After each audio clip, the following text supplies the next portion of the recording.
Hello, hello, hello. Šta ima, kako ste? Dobro jutro, dobar dan. Selam aleik, merhaba. E, šta da pričamo danas? E, ovo je treća epizoda priče s Dačijem ili Dačijeve priče. Ostanite uz nas.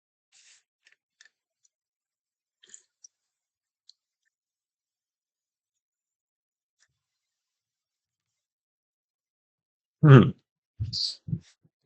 Danas je 27. august 2026. godine. Znači, frišak, friška priča, friško. A ne bi ja to nazvao priče. To su neki, jel, neku,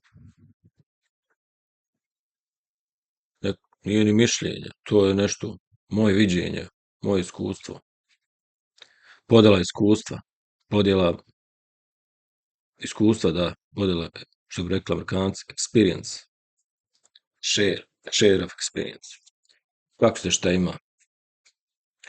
A ko želi nekakav perfektan video, editovanje, ovo ono može komotno, imam ja puno ovih mojih raje kreativaca koji kreiraju videe, mogu odmah ići, ja se ne zanimam s tim, ne želim da edukujem vide i budem nešto specijalno zanimljiv što se tiče tog nekog izgleda.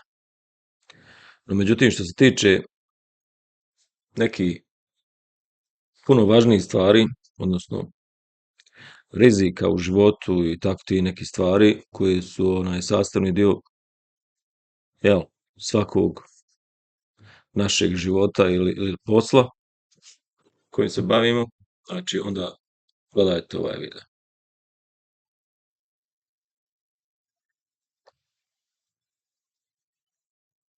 Kao što ste možda čuli, imali smo da li je jučer ili prekjuče, jel jučer,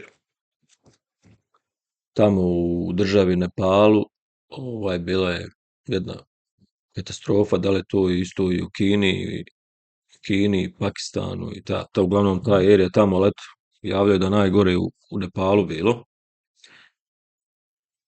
I ljudi odmah, jel, za sat, dva, poginulo je, jel, 96, 126, nije ni bitno. Mislim, ne znam kako narod odmah brzo tako dođe do te informacije. Vidi se da su mnoge kuće progutane na nekim snimcima koji se dijeli socijalnim mrežama. Uglavnom katastrofa, izginu mnogi ljudi koji su do juče i prekuče živjeli neki, jel, svoj normalan život, odjednom desi se ta katastrofa. Mi smo onako ljudi kroz istoriju, može se reći, razumiješ, kontam, ljudi, mi kao ljudi, civilizovan svijet, civilizovan, mi ljudi, većinom smo gledali da se god dešava oko nas, normalno kažemo, dešava se Božjom voljom i određenjem, i to Bog, jel, učini, jel, da nas kazni, ili da nas nagradi, ili da nas iskuša, jel. Mi smo imali to viđenje, no međutim, ovim kasnijim, malo civilizacijskim, najkasnijim civilizacijskim uzimanjem podataka i zabilježavanjem, uzimanjem zabilješki, šta se dešava oko nas, na primjer, zemljotres neki kad se desio, gdje, koji datum, koji godine, na kojoj teritoriji,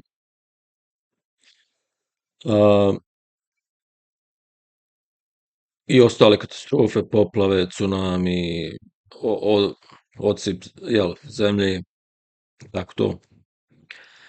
Tako da mi imamo, jel, naučnike u pokušaju koji, jel, prikupljaju te informacije i pomalo istražuju, pomalo pokušavaju da skontaju šta se to dešava na ovoj našoj planeti sa tim, od klime pa nadalje. Ok? I ta, znači, neka najnovija saznanja, naučna, jel, nešto naučnici smatraju da je tačno,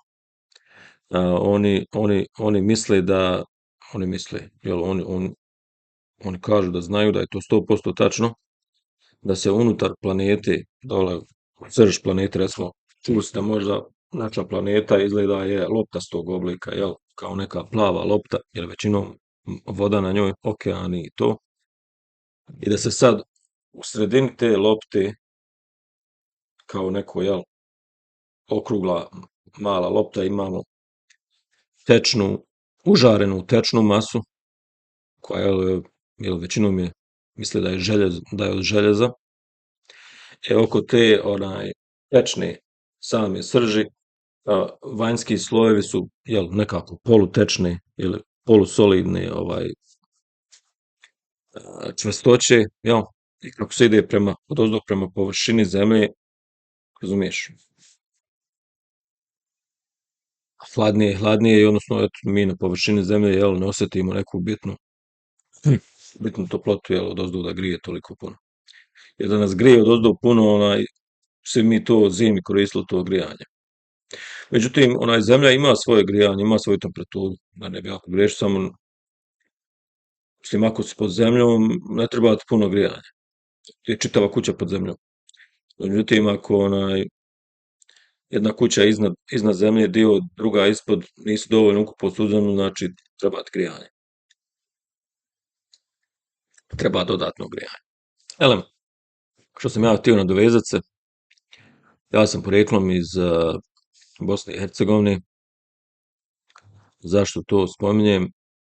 Pa, ja nisam znao dok sam živio u Bosni i Hercegovini, neke stvari, bio sam i mlad, jel nisam ni naučio, ni čuo, ni od kog. To je da površina planete je podeljena, kao što je Bosna podeljena, jel, šalim se malo. Podeljena je u te tektonske ploče po površini, koje su dubine, jel, ko će ga znati, 2, 3, 5, 10 kilometara, možda kilometar negde, hajde ga znaj koliko je to debljine, to su solidne, što bi rekli, ko kamene strukture, koje se pomjeraju oko planete. Znači, one hodaju polagano. Što sam ja naučio, jel, u školi kažu do 2-3 fite godišnje, to znači može i do 1 metra, jel, godišnje, do 1 metra.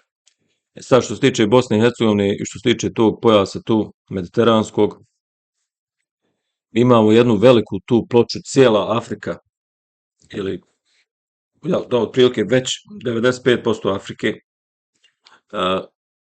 ploča Afrike, tektonska ploča Afrike, gura severoistočno, ili samo sjeverno, da bolje razumijemo. Šta se tu dešava? Znači, Afrika prilazi Evropi, jel, svake godine otprilike po 1 metar ili malo manje od metra. To su stijene koje, znači, prilaze jedna drugoj i sad, ta afrička, imamo Mediteransko more, jel, između Evrope i Afrike, i sad ta tektonska ploča od Afrike, udara u Evropu, jel, i da li udaraju direktno jedna u drugu, razumiješ, da li se podvlači Afrička ispod Evrope, mislim da udaraju jedna u drugu, i tako, razumiješ, stvaraju Alpe, vidite da stvaraju se Alpe na severu Italije i naše ove planine, kako se zove taj pojas preko Bosne i Hercegovine, zaboravio sam, Dinaridi, jel, te dinarske, te naše planine kroz Bosnu i Hercegovinu, i tako imamo te masive tih Alpi, može se prepoznati u Evropi. Znači, odozdo Afrika gura to, i kako Afrika gura te Alpe i planine, pomalo se uzdižu. Evo još jedan primjer, znači imamo primjer tektonske ploče Indija, znači tektonska ploča Indije goni isto sjeverno, i uzdiže državu čitavu Nepal, koja je relativno manja država, uzdiže je i u tom masivu je i Mont Everest i ostale najveće planine, svjetske najveće planine, koje idu preko 8.000 metara. Znači, ta indijska plata ili tektonska ploča gura prema Čajni sjeverno i te nepalske planine, između koji normalno i Mont Everest najveća planina. I šta će normalno u Evropi, jel? Pa to će biti da se isto, znači imamo šansu Afrika od ozdo gura, da te evropske Alpe budu sve visočije i visočije. I šta imamo sad, šta se dešava s tim planinama, s tim Alpama? U slučaju kiše dešavaju se odroni zemlje sa površina tih stijena koji se uzdižu i eto dešavaju se ti, na engleski kaže slides ili spuštanje zemlje, sklizanje zemlje sa stjenovitog terena i, i normalno to stvara rizik za stanovništvo koji se nalazi u tim erijama ispod dole. To se desilo u Nepalu jučer. Normalna tragedija. Mi u Bosni i Hercegovini i da li jučer dobili smo vijest koju jednostavno ne treba ni spominjati. Jednostavno ne treba ni spominjati, samo proći preko te vijesti. Nije vezano za zemlje i zemljotrese, vezano je za našu blisku historiju od 92. do 95. odnosno za Srebrenicu. Eto, hajmo dalje, nećemo ništa spominjati.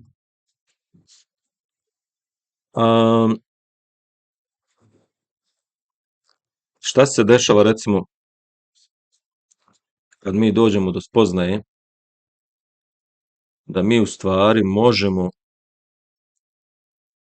da vidimo jednostavno bilježenjem tih zemljotresa, bilježenjem tih kuda se kreću te tektonske ploče i tako to, po površini zemlje, planete, mi možemo da vidimo, možemo da odredimo ko hoće o tome da radi, ko hoće da o tome razmišlja.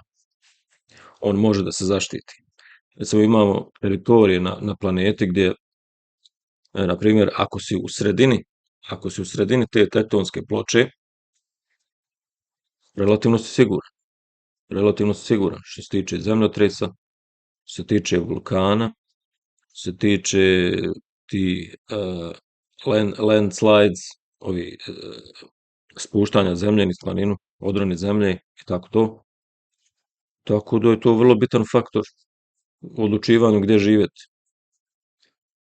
Ne znam, da nabrojim još nekoliko katastrofa koje se desile na Mediteranu, na mediteranskim tim dijelovima guranjem Afrike.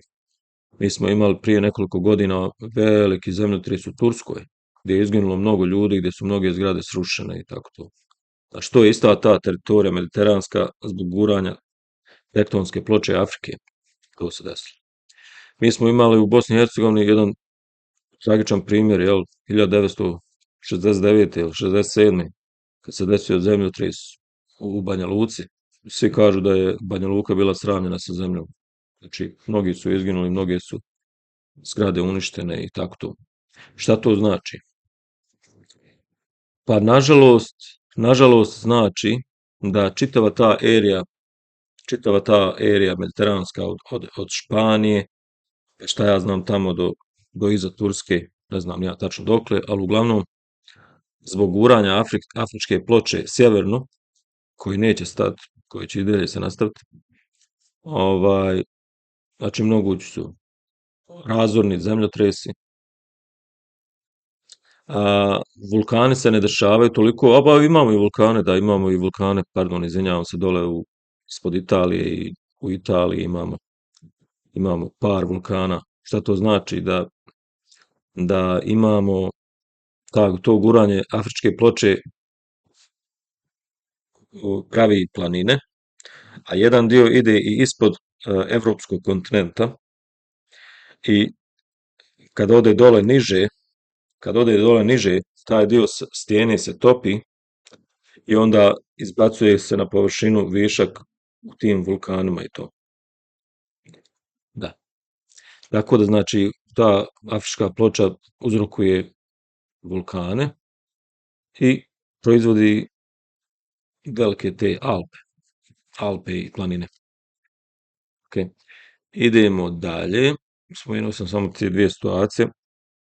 Pa recimo ja kao koji trenutno živim daleko od tih granica, tih tektonskih ploča, e, normalno volio bi da nekad se možda vratimo u Bosnu i Hercegovinu, to je zemlja mog rođenja, ono, čovjek misli da bi tu bio najsretniji, da bi, razumiješ, a to je neko moje prirodno okruženje, mojih djedova, pradjedova i, razumiješ, moji genetski korijeni su vezani za Bosnu i Hercegovinu i to podneblje to. Ali, ima taj veliki rizik od zemljotresa. Dok sam bio u Bosni i Hercegovini, dok sam bio, recimo, u srednjoj školi, živio u okolini Sarajeva, sam sam doživio nekoliko tih manjih zemljotresa. Jednostavno ti sjediš u kući, ostiš prozor se malo zatrese ili nešto u kući, neki namještaj ili televizor i tako to. Osjetiš to. Dok ti prezneš pepaneš, šta je ovo, ono prestane. Šta je bilo, kažu bio zemljotres. A ovdje u Americi, u ovom dijelu Amerike gdje ja živim, u neposrednoj blizini, recimo, istočno od mene, je stara ta jedna linija razgraničenja koja nije toliko aktivna, te tektonske ploče, pa se tu desi nekad, jel, maksimalno 2 do 3 stepena Richterove skale, desi se neki zemljotres, no međutim ja nijedan taj zemljotres do sada, evo ovdje sam 26 godina, nijedan zemljotres taj nisam osjetio.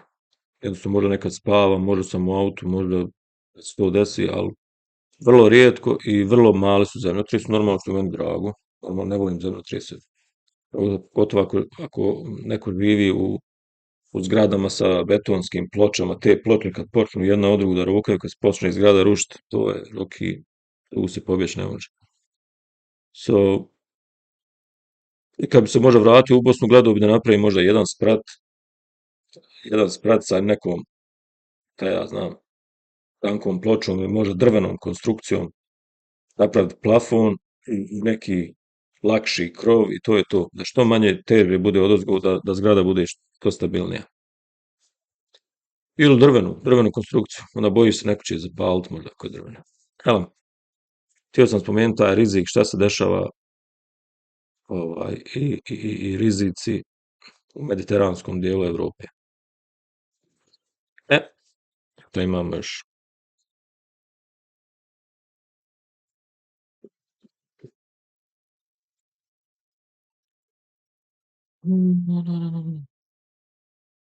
Ovo je nije novi kanal, ja sam koristio svoj YouTube kanal za mnoge stvari, malo za muziku, malo za, razumiješ, malo za priču, malo za nešto, malo za šalu. Uglavnom, sad za sad pokušavam ovako da razgovaram o temama koje mene zanimaju, o kojim razmišljam i želim to podijeliti s Rajom, svojom publikom, budućom publikom, tako pretplati se na kanal, ostaviti komentar, postaviti neko pitanje. Uglavnom studirao sam poslovnu administraciju, dobri smjer, financije i internacionalni biznis, međunarodni poslovi. Tako da pomalo neke stvari sam naučio, čuo i eto, želim to podijeliti s Rajom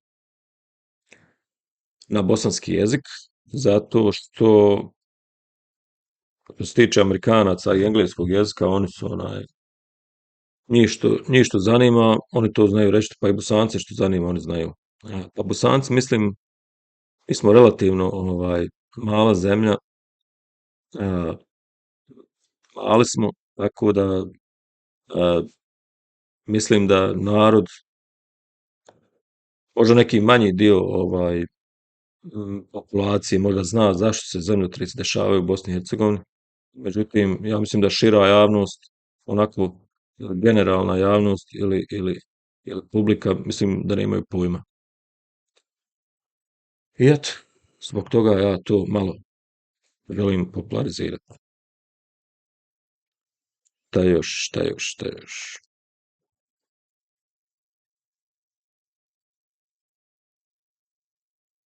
Pa ništa specijalno. Šta ja znam, mislim, ne znam, mogu još nešto dodati.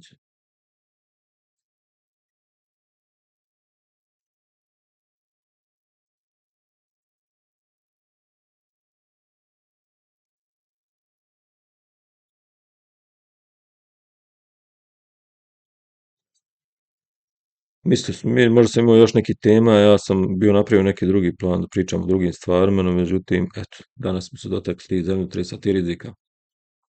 Ovde u Americi trenutno, eto, da napravim neku razliku, a, koji su prirodni rizici, recimo, boravka ovde, u ovoj regiji gde sam ja.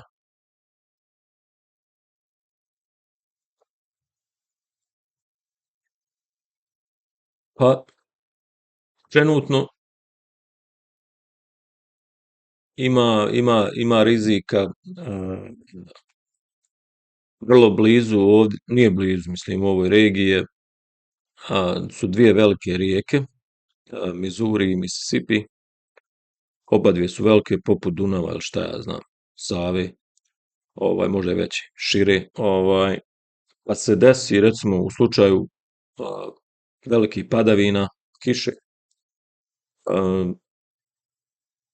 otprilike u proljeće ili ovako na jesen, koje bliže tim rijekama oni su odredili, imaju te poplavne zone, oni su tačno izračunali dokle te rijeke mogu izaći i jednostavno mnoge te zone poplave oko rijeka su zabranjeno graditi kuće na njima i šta ja znam, te stambene objekte. Ima i manja rijeka Meremek i ona zna, ona je nekako možda veličine i širine možda onaj, une naše. Tako da ona zna isto nekad napraviti, izazvati neke poplave, tako da a, prije neki recimo 20, 30, 40, 50 godina oko tih rijeka znalo je biti, stanovništvo jednostavno nije bilo svjesno koliko te rijeke mogu nadoći, koliko mogu izaći. Dešavalo se značajne poplave da cijeli manji gradići poplave, a, recimo u tokovima tih rijeka i ako su blizu tim rijekama. Tako da onda stanovništvo je jednostavno prisiljeno da napusti taj čitav gradić, da se jednostavno preseljavaš negdje malo dalje od rijeke. Znači, poplave od tih rijeka su moguće, no međutim ne predstavljaju neki veliki rizik, jer već se zna dokle one dopiru, a, i nije neki značajan rizik za stanovništvo ovde u St. Louis regiji. A može se desiti normalno, ali nije, gotovo ako se dalje od tih rijeka, nije, ok si. Ja svi sam sad pomenuo da su te poplave jedan određen rizik koji može nas sresti. Drugo su tornadi. Tornado može da se desi, ali taj tornado se, razumiješ, na ovim kanalima gdje se prati vrijeme i klima, prati se recimo najmanje 5-6 sati unapred i projekcira se njegova putanja, prati se na satelitima i jednostavno svi znaju kuda to ide i koje su šanse, razumiješ. Onda oni prate tu oluju, znaju oluje koje stvaraju te tornade i oni kažu, ova oluja, pazite se, može biti opasno, razumiješ, onda imaju te sirene, imaju sirene koje oni puste u slučaju da primijete negdje da je se tornado, taj vrtlog zraka da je se spustio na zemlju i kad se spusti blizu zemlje, onda to, razumiješ, razara kuće, zgrade, jednostavno baca veće predmete, razumiješ. Jednostavno napravi haos. Možda zgrade te njihove kuće koje su drvene konstrukcije. Zanimljivo, to je američka gradnja, većina američke gradnje su drvene konstrukcije, oni znači imaju te neke koji su otprilike 2 inča, to je jedno 5-6 centimetara sa jedno 10-ak centimetara, to su drveni gredice od kojih oni postavljaju ih vertikalno, otprilike 20-30 centimetara jedne u drugi, vertikalno i tako redaju ih, prave da stavljaju ploče, drywall ploče na to i tako oni rade svoju većinu svog stambenog, tih kuća, stambenog prostora. Kad taj vjetar, tornado naiđe, ta, ta vrsta gradnje, ona je zato kao papir, kao ništa, jednostavno samelje tu kuću, ne zna se ni gdje je bila. Ja mislim da ova naša bosanska gradnja, koja sastoji iz betonskog bloka, ciglanog bloka, ploča, ovo ono, da mislim, možda bi tornado, možda bi tornado krov razgulio, dobro bi možda razgulio krov, nema veze kako ga napravi. Možda i ne bi, ali znači, postoji šansa možda bi krov i možda bi stakla pohlupo i šta ja znam, ali mislim da ne bi mogao te ciglanije blokove i sve što je beton i cigla, tornado to većinom ostane uspravno. Kako se tiče bosanske gradnje, ja neka kažem, pa bilo bi lijepo, pošto ovdje nema puno zemljotresa, recimo imati bosanski stil, napraviti kuću od betonskih i onih ciglenih blokova, to bi bilo super. I lijepo bi izgledalo i sve. No, međutim, slabo toga ovdje ima, ne znam da li može neki Bosanac uzme, odluči se ovdje. Mi imamo naši ljudi koji su zidari ovdje i koji vole. Možda su neki napravili od takvih blokova ovdje. Baš bilo lijepo. Znači, poplave, tornado,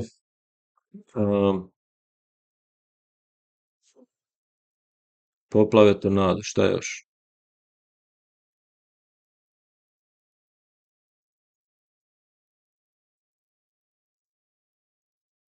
Možda nešto, mislim, a to je svugdje, ako nešto iz svemira, nešto padne od sad i puno šalju tih raketa, puno šalju to, ima tog svemirskog smeća, što ga zovu, od starih raketa, satelita ili ovo ono, i kad oni prestanu biti aktivni, odozgo mora nešto sleti. Onda avion može pa da, imaju puno tih male aviona, ti privatni, stari, mali aviona koji su poprilično jeftini, to narod kupi, položi, pa ode sad da se voza, ovo ono, međutim to se pokvari u zraku, izgubi kontrolu i onda on nek se zabije u kuću, nek se zabije pored aerodroma, negdje, razumiješ. Moraju tu pogotovo odozgo. To može svugdje da se desi, recimo i u Bosni, i Japanu, i Australiji, ti aviončića ima svugdje. A, većinom znači tornadi, poplave te, u slučaju da se desi snijeg, podmornica, to je kod njih jedna masivna elementarna nepogoda, gdje odmah kažu ne dolazi na posao, it's ok, u redu, razumijemo, ako pada ledena kiša, samo kad spomenu ledena kiša, to ti je, svi se zakuju u mjestu, tu je, ne mrdaj, stani gdje si, tu si, ne mrdaj, dok se ne očiste ceste, dok se so ne baci i tako to. Drugih većih prirodnih požar može da se desi, no međutim mi ovdje u St. Louisu nismo imali, ovo su ogromne stambene površine. St. Louis je jedan ogroman grad, ima negdje oko, ne znam, 2,5 do 3 miliona stanovnika, šira regija St. Louisa sa svojim svim opštinama i kantonima, oni to nazivaju ovdje counties. Negdje 2,5-3 miliona, znači vjerujem da ima više stanovnika od Bosne i Hercegovine. Država Missouri, koji se nalazi u St. Louis, u centru Amerike, je veća od Bosne i Hercegovine površinski, ja mislim 3,5 puta. 3,5 puta Missouri, ili 3,5 puta, ja mislim da je veći od Bosne i Hercegovine, površinski. Onda ima tako da i jedan taj grad iz Missourija, znači ima više stanovnika nego trenutno što živi u Bosni i Hercegovini. St. Louis. Samo nekoliko bitnih detalja. Da pokažemo koliko je Bosna mala. samo da pokažem koliko je Bosna mala, mi često volimo malo da se pušemo, ovo ono, ali nema to veze jesi li mali ili veliki, jednostavno treba da znaš a, koliki si ti u odnosu na svijet. Jednostavno treba to da znaš, da pokušaš pomalo da razmisliš, da se ne napuhuješ, nego da vidiš koje su tvoje, gdje su tu tvoje šanse, razumiješ, iako nema veze da li si veliki ili mali, ali jednostavno iako si mali moraš da vidiš koji su tvoji rizici, kako da se zaštitiš, da budeš jak i tako to. Tako da, ako Bog da, Bosna i Hercegovina je na dobrom putu, da bude stabilna država. Elem, šta je još? Ima li još neki rizik? Rekli smo, poplave, tornado, da, ledena, pa evo ledeno vrijeme se desi u Bosni, samo što u Bosni, ako sam prije bio, razumiješ, prokne snijeg do metar, nije problem, idemo mi u školu. Prizme na noge, jaknu, kapu i hajde u školu. Teški. So, mislim da se to ovdje to nema, padne snijeg 5 centimetara, ne ide niko u školu. 5 centimetara, ma manje. Jednostavno bijeli po putu, oni ne znaju tačno koliko će pasti. Ako je temperatura niska, razumije, blizu nule, ispod nule, ne mrdaj, sve ti je oprošteno.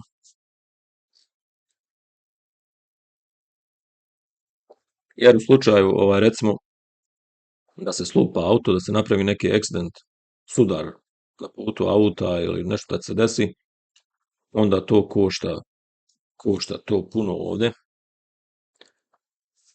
Košta ta osiguranja, košta, razumiješ, ako ne možeš na posao, to su ti onda problemi, tako dalje. A šta imamo još?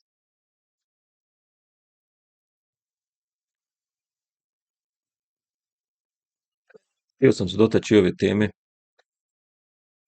Sad što je trendi kod nas, imamo malo, ne znam koliko je tu, ima ukupni utisak na stanje u Bosni i Hercegovini, da ima par priča bez toga.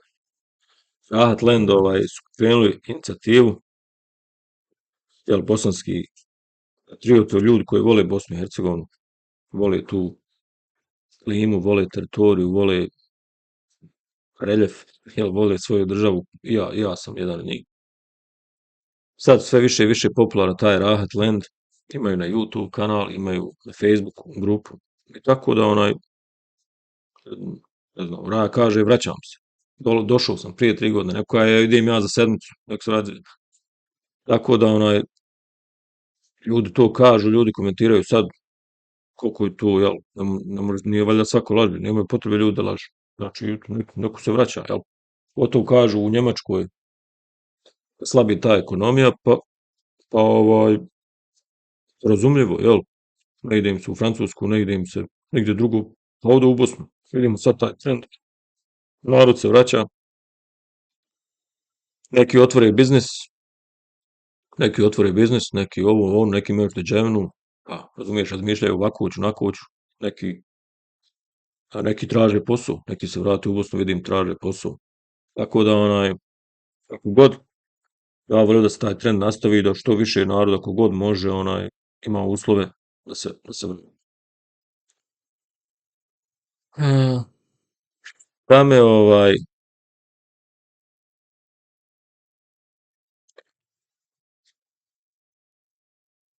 no međutim, mi imamo malo situaciju što se tiče, ja pokušavam ovo ću možda i spominjati u svakom videu koji napravim, mi imamo situaciju u Bosni i Hercegovini da narod na taj naš glavni produktivni narod, šefovi, menadžeri, direktori, ti ljudi koji vode kompanije, koji vode biznise, koji zapošljavaju. A,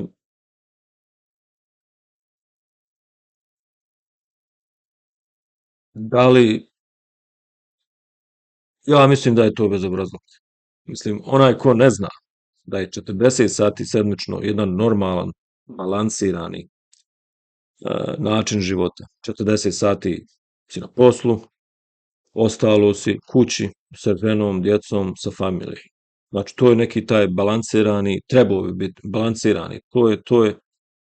To doktori predlažu, to je internacionalni, ovaj, ja mislim, i civilizovani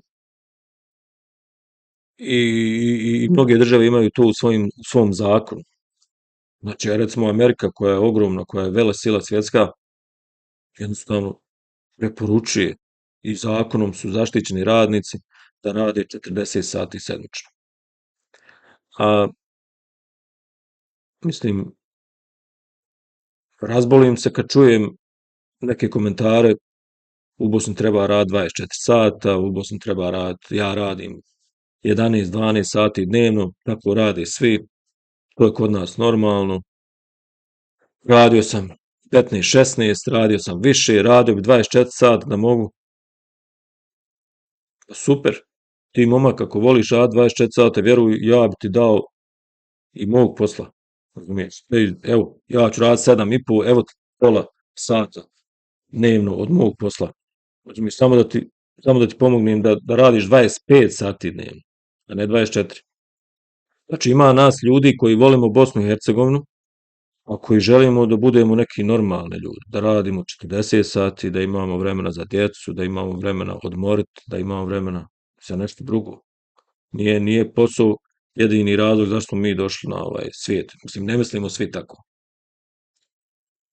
Tako da u Americi svi znaju, to se vrlo dobro zna, koliko radiš preko 40 sati, znači odradio se 40 sati od ponedeljka do petka, ako radiš subotom, i ako ti satnica recimo $10 po satu, to kad se odradio 4 sati ili 20, eto 20 recimo, sad po tim nekim $20 ti je satnica za ti 4 sati. Sve što radiš preko 4 sati, recimo radiš subotom, to je plaćeno satnicom i po. Znači nije satnica ti sad $30, nije 20. $30 te sate što si radio subotu. Ako radiš nedjeljom, ta satnica je dupla. Znači plaćan si $40 po satu ako radiš jedan makar sat nedjeljom, iako je preko 48 sati. Znači imaš 48 je plaćeno po $20 po satu, do 48 sati ti je plaćeno oko 8 sati preko radio subotom je plaćeno saticom i po, $30 po satu. I znači preko 48 sati što radiš i nedjeljom je plaćeno duplom saticom.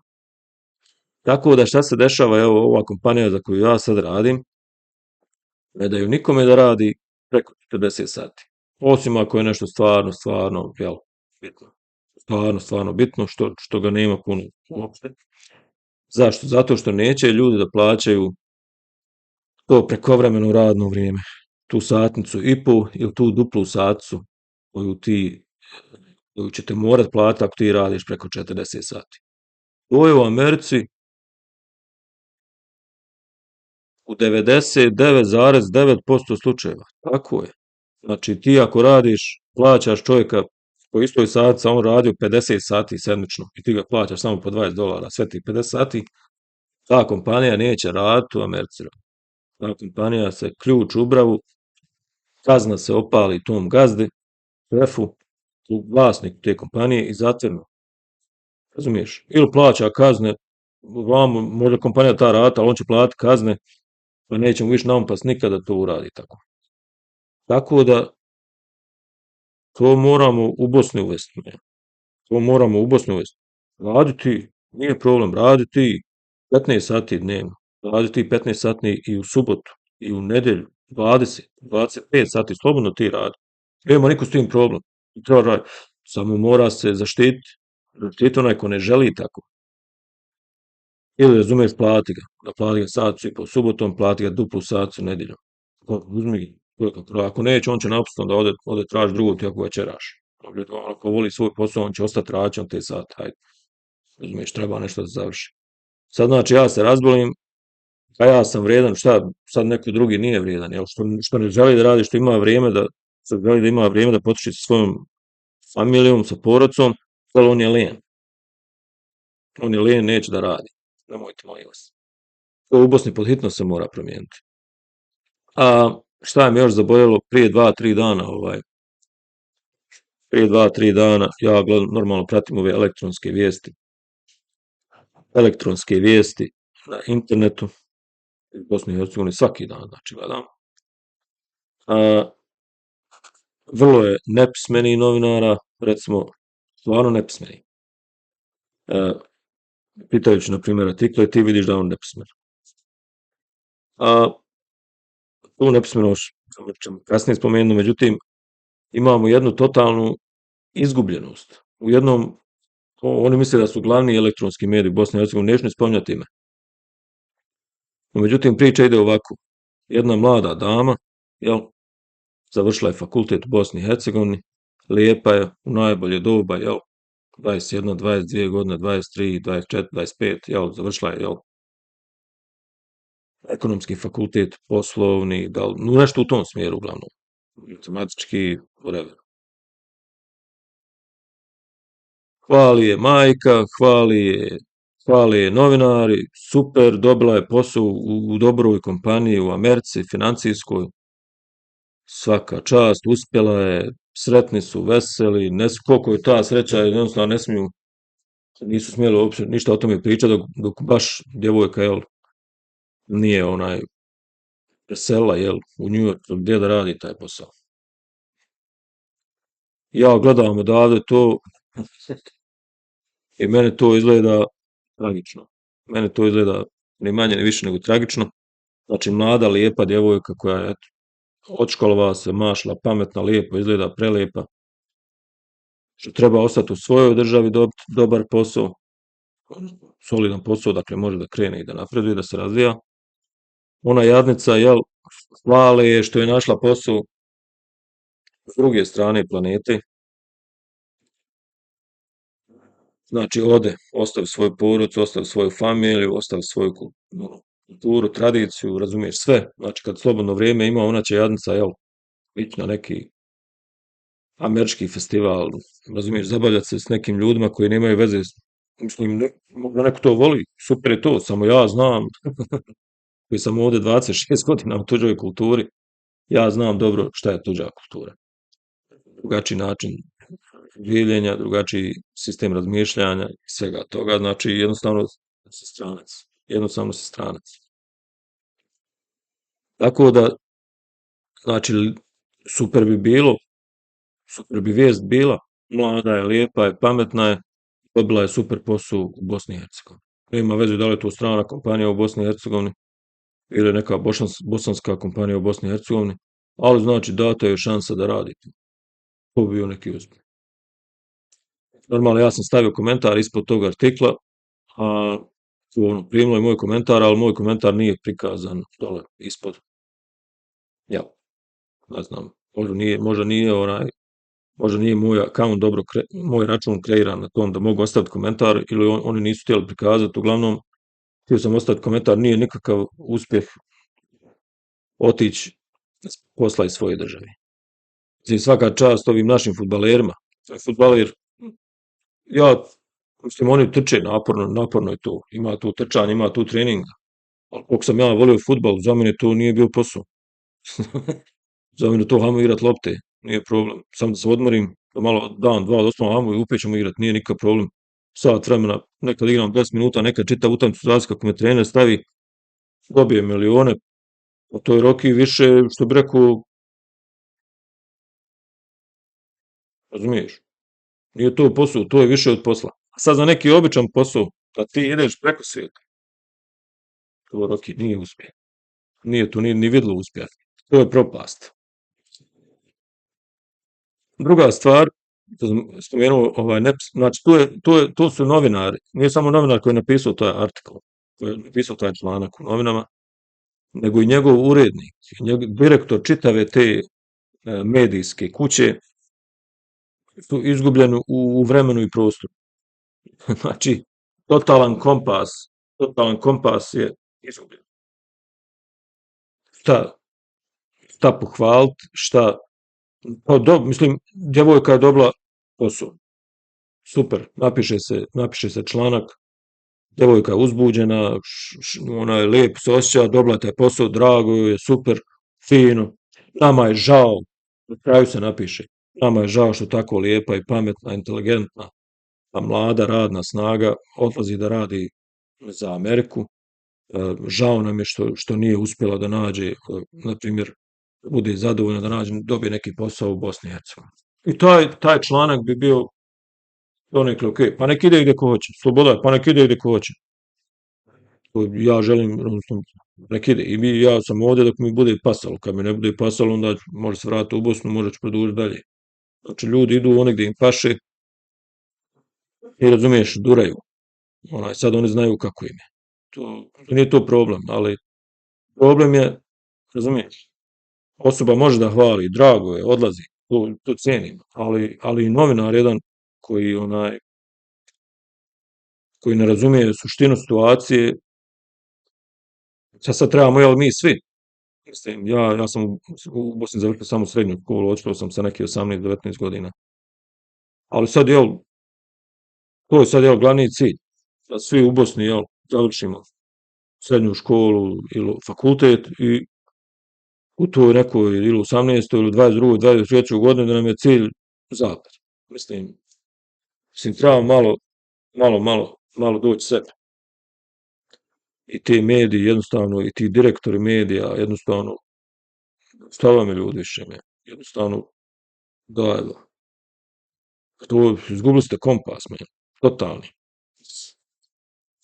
I još jedna sitna stvar, čitajući jedan od tih elektronskih medija iz Bosne i Hercegovine, a vrlo često spominju se ti američki milijarderi, milijarderi se spominju normalno, razumiješ, nema tu ništa loše, šta ima loše, ima milijardera, ima i sirotinje, ima beskućnika, pa ima svega ovdje. Nije u redu spominjano, međutim, problem je kad, recimo, desila se neka transakcija, koja ima toliko nula, jel, da zbuni ove naše novinare. Recimo, kad država kaže, pa eto, Amerika se zadužila, recimo, za 1,5 trilion, 1,5 trilion dolara, jer budžet, razumiješ, budžet je njihov u dugu trilionski onako. Ja čitam u Bosni, kaže, američki budžet se zadužio za 1,5 milijardu. Trilion i milijarda nije isto. Trilion je 1000 milijardi. Tako da imamo, ja redovno, recimo, ne znam, svaki drugi, treći dan nešto spominju s ti milijarderi. I sad Elon Musk, jel, spominje se, sad kad je otvorio tu još jednu kompaniju, kad je,